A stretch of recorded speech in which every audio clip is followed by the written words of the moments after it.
السلام عليكم ومرحبا بكم على قناة آخر الأخبار.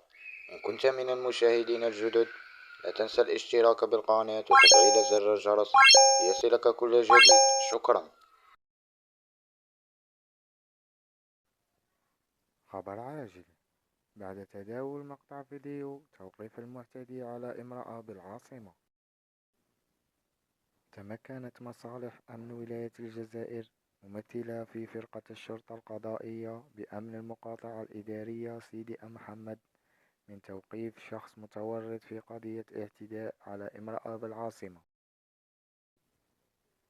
وحسب بيان لذات المصالح الأمنية، انطلقت أطوار القضية بعد تلقي ذات المصالح لبلاغات عبر الخط الأخضر 1548 مفادها وجود الاعتداء على امرأة من طرف شخص على مستوى شارع أول ماي بالعاصمة، بالإضافة إلى رصد مقطع فيديو يوثق الحادثة من طرف المصالح المختصة، لتنتقل عناصر الفرقة على جناح السرعة إلى عين المكان أين تم توقيف الشخص المشتبه فيه في عملية الاعتداء. وتم تقديم المشتبه فيه أمام وكيل الجمهورية لدى محكمة سيدي محمد وفقا لملف إجراءات جزائية.